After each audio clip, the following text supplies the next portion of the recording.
Good afternoon, PE 101 Strength and Conditioning students. Congratulations to you all. You've made it through the first 3 weeks of training. Good work, and we are still making headway through the quarter. So far we have touched upon benefits of exercise, ACSM guidelines in relationship to heart rate training, prescriptions for aerobic and anaerobic training as well as goal setting in regards of SMART goals and habit loops.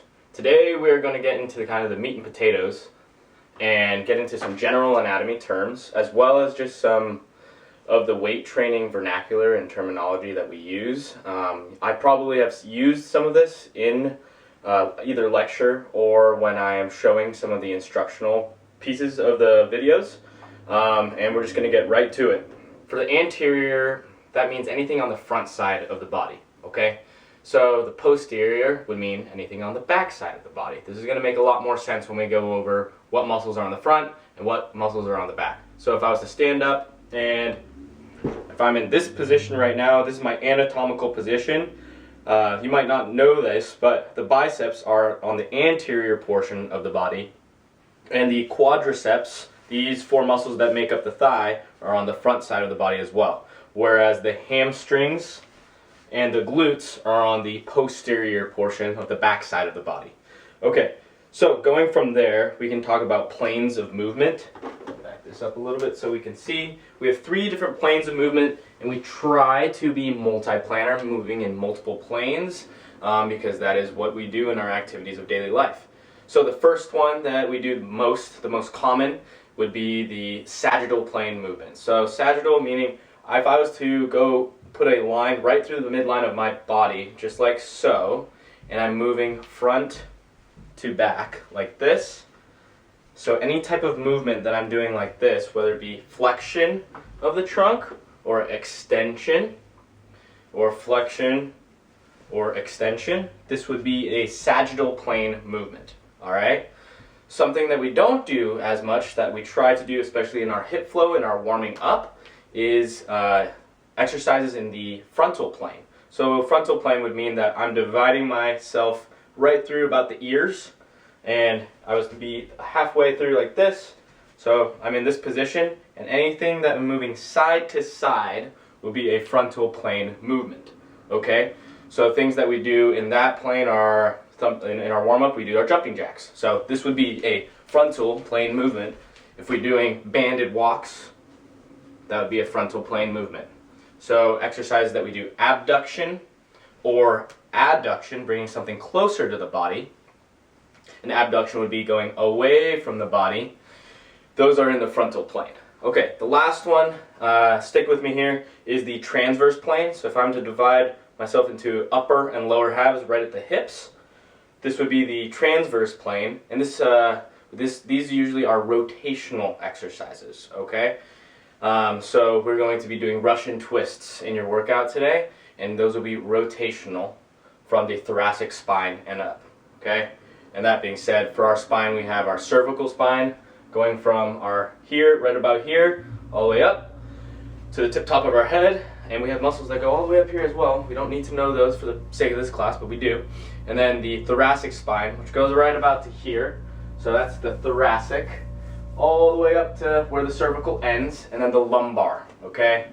We have breakfast at 7, meaning that we have 7 cervical vertebrae, and then lunch at noon, meaning we have 12 thoracic vertebrae, and then 5 lumbar, or more specifically 554, because you have the coccyx and the sacrum that fuse together. So 7 cervical, 12 thoracic, and then 5 lumbar vertebrae. Whew. Okay, we got through the planes of movement now, and we went already on the tangent, but that's a-okay.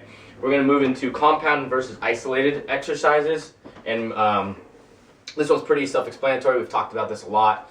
An isolated exercise would be something like a bicep curl, okay? It's more of a single joint exercise with the purpose of building muscle or strength or some type of muscular endurance in a specific spot. It's localized versus, let's say, a jump. That is a lot more of a compound movement. We're using our quads, we're using our hamstrings, our glutes, we're even using our arms to do our upward portion and propel ourselves upward. That is a compound movement that's more of a global effect. So we have global and systemic effects, which affect the whole entire body or large portions of our body, versus localized, specific exercises that, again, affect local portions of the body with the intention of building muscle strength, endurance in that specific spot.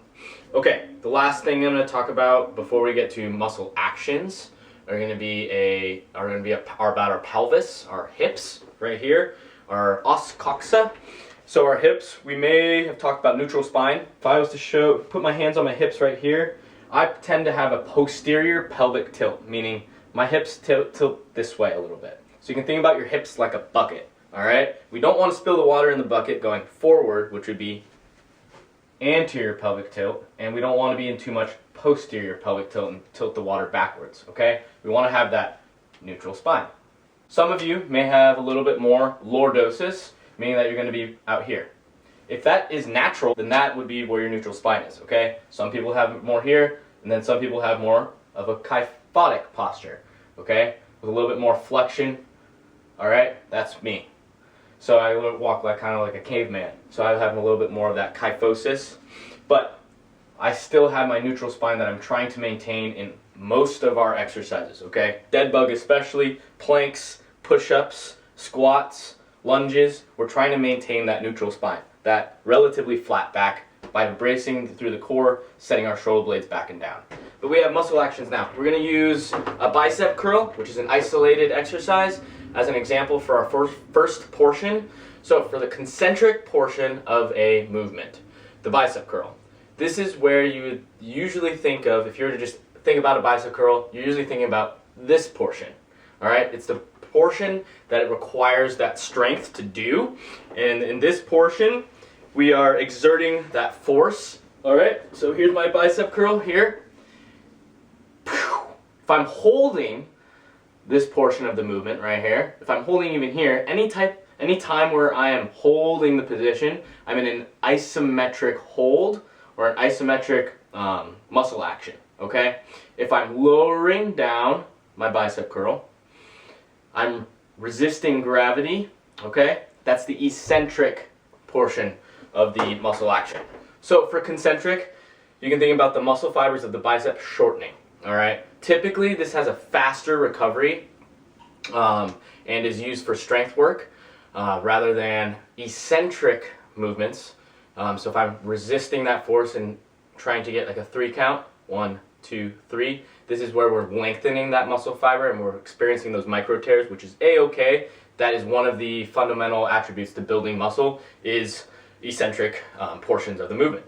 So that has a higher muscular damage and a slower recovery, but it induces hypertrophy a little bit more.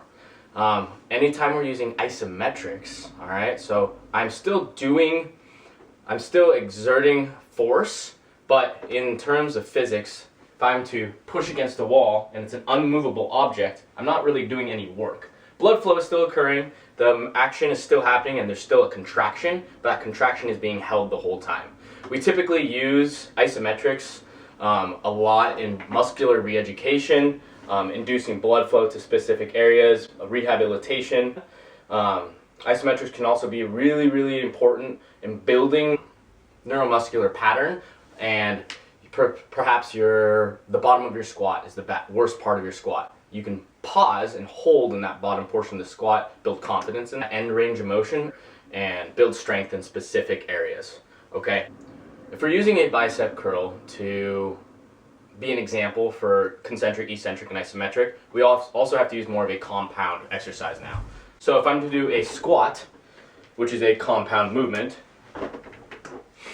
and I am lowering myself to the ground, I'm resisting gravity. This is the eccentric portion of the movement. If I'm holding a certain point, whether it be here or here or here, this is still the isometric portion of the movement. And then I'm exploding out of that squat, that is the concentric portion. So that might be a little bit more confusing because we're talking about different muscles now and multiple muscles. So we have to look at the intention behind the squat. I'm trying to build strength in my quads, the squat is more of a quadricep driven movement. So as I'm lowering, I'm lengthening the quad because it connects from here all the way down to here. I'm lengthening those quadriceps, and then I'm shortening those muscles as I'm coming out of the squat. So now we're going to get to the nitty-gritty, what you all been waiting for, the different muscles. A lot of these I'm sure you've heard before.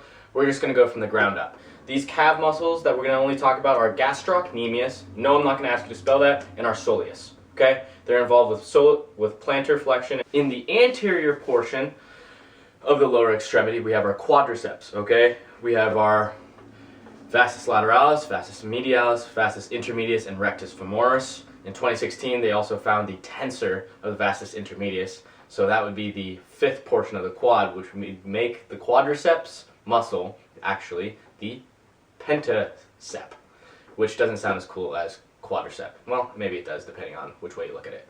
So then if you were to look to the posterior portion of the lower extremity, we have the hamstrings, which make up right here. There's two of them, the biceps femoris, as well as the semimembranosus and the tendinosus.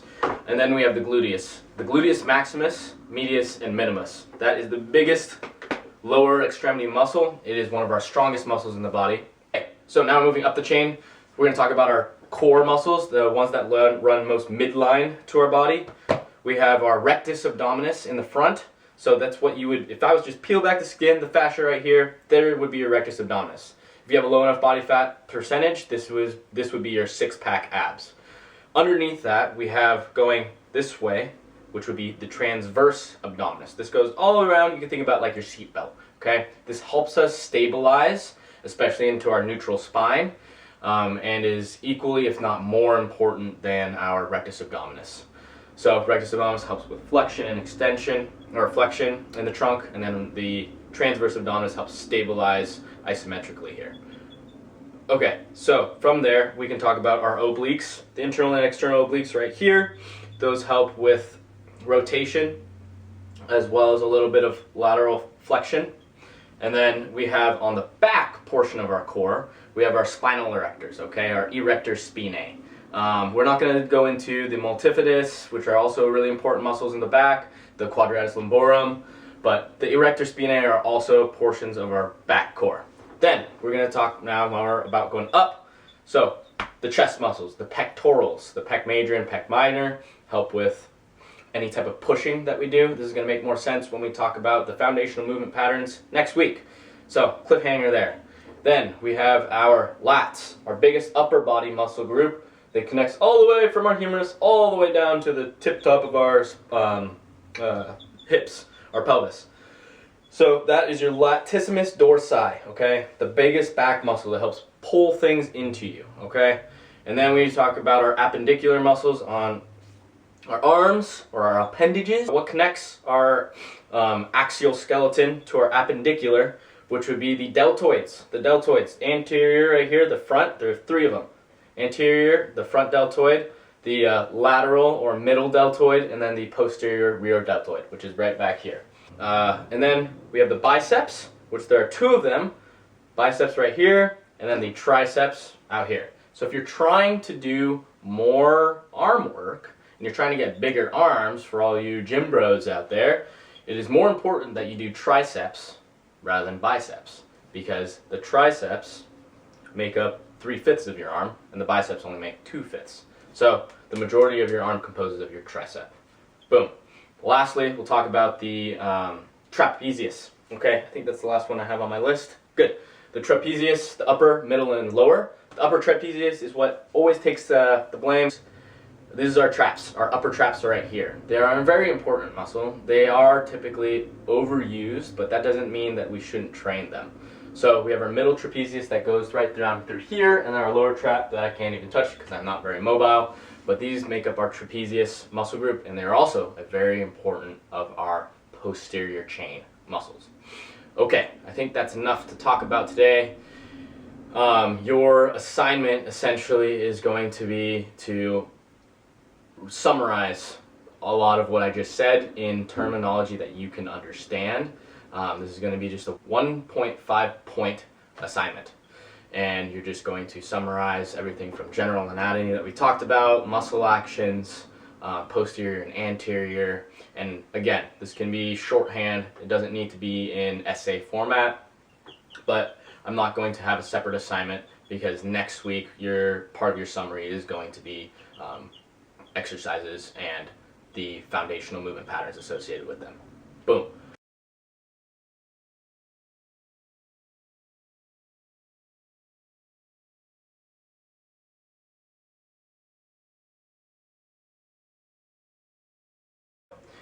We're going to try to take some of the lessons we learned from our lecture and incorporate them into our workout.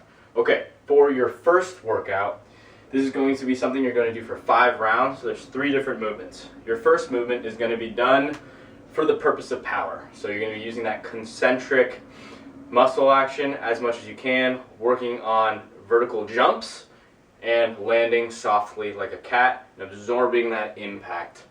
And then we'll be doing 5 eccentric push-ups for a 3 count.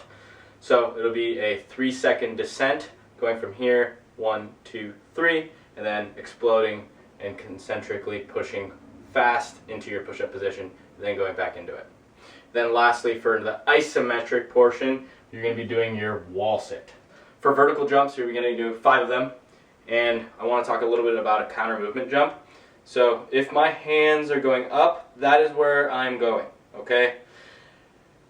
And I'm producing this power and going into more so a hinge. My torso is kind of towards the ground here. I'm about to do my almost Naruto run this way. I'm going to show from the frontal and sagittal plane. And from here, I'm going to explode as fast as I can up and try to touch the ceiling as I jump. When I land, I'm going to land softly like a cat. From the side, it'll look like this. Hands are high, and then I'm going to aggressively and controlled bring them as far back as possible. And then I'm landing. Okay? If you feel comfortable, you can string these together, like so.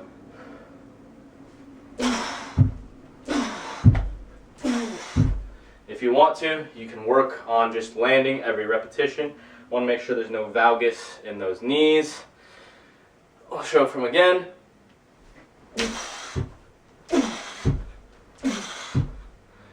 So, I'm absorbing that impact, landing in my squat stance, jumping from more so my power stance. My feet are a little bit underneath me. So that's what you're going to be doing for power for 5 repetitions. And then you'll be doing your eccentric push-ups. So whether you're doing these from your knees or your toes, use a pillow to decrease that range of motion if you need to. I'll show from here on my knees. Just do a count. 1, 2, 3, press. 1, 2, 3, press. If you're doing it on your toes, it's the same thing. Trying to keep a straight back, flat back the whole entire time. I can do it from here. 1, 2, 3, press. 1, 2, 3, press. 1, 2, 3, press.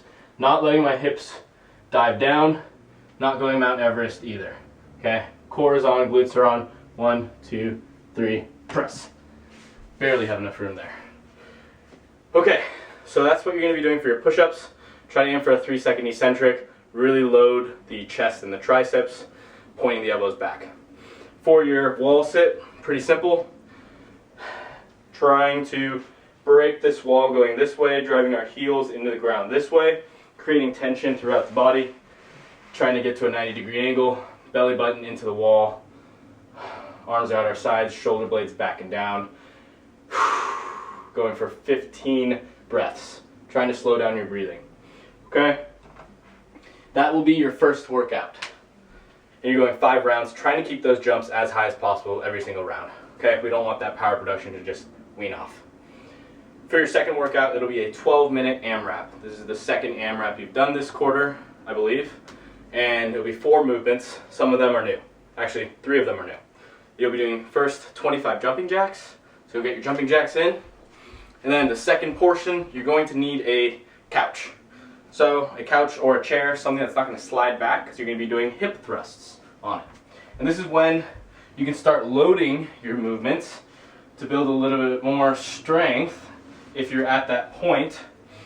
And you can bring a dumbbell if you'd like. If you want a bag of books get a cast iron pan, any type of weight would be alright. With your hip thrust, think about your hips are just going straight into the ceiling, and I'm only going to be keeping my shoulders on the couch, and everything else is going to be staying relatively neutral, okay? So from here, my hips are going straight up, my feet aren't moving, my knees are staying wide, I'm actively pushing the ground away into my hip thrust. Okay, tapping the ground on the way down, not just resting every repetition, okay? So we're going to be doing 20 hip thrusts, and then conveniently, after your hip thrusts, you can come off the wall and just shimmy forward a little into your Russian twist. We talked about Russian twists already a little bit in our lecture. We're using this for the rotational purpose, okay? We're rotating from the shoulders up, all right? So everything from the belly button down is not moving. I'm not trying to lose that stability that I built through my spine, especially in that lumbar, that low back. My belly button is staying forward to the camera, and I'm rotating with my arms and my shoulders. This should be really difficult if you're doing it right and you're working your obliques, okay? If this is getting really hard on your hip flexors, put your heels on the ground if you'd like, or just rest them there. You can still get good movement quality and contraction through the obliques if you're doing your Russian twist right and keeping your belly button forward and the core is on the whole time. And you'll be doing 15 of those each side, all right? Then, for the most complex movement, it's our single leg deadlift. Essentially, it's our hinge movement that we do in our hip flow. So if I was to show you our hinging in our sagittal plane, this is another sagittal plane movement, this is our hinge. All we're doing is bringing one leg up and doing the same thing. Now though, if my left leg is coming up, I'm letting my left hand try to reach towards the ground. I gotta shimmy forward a little bit and do it in the diagonal. So my left foot's coming up, core is on already, back is nice and flat, my left hand is reaching towards the ground, but only as a result of my heel coming back. I'm not losing stability and reaching with my shoulders unpacked. I'm allowing myself, like a seesaw, my heel's going back towards the wall, and my hand is coming forward, building tension in the hamstrings and glutes. If you want, you can use a dumbbell for this. I found that if you have a foam roller, this is a great way to use your foam roller. So I'm pressing into my foam roller here, my right hand is up, and I am building tension throughout the hamstring the whole time. Trying to keep my hips level, okay? I'm not opening up too much. That's a different movement entirely. Show one more time from this angle. This will build balance, especially through that foot just gripping into the ground like a frog, as well as hamstrings and glutes. And you'll be getting 10 repetitions on each leg. Your first one, again, is going to be 5 rounds of 5 vertical jumps and working on that reaction and landing with your knees over toes. Then 5 push-ups with a 3-second eccentric, as well as 15 breaths in a wall sit position for 5 rounds, 60 seconds of rest in each. Then your second workout is going to be a 12-minute AMRAP, 25 jumping jacks, 20 hip thrusts, 15 Russian twists each side, and then 10 single leg RDLs. All right, y'all, good luck on this one, and take care.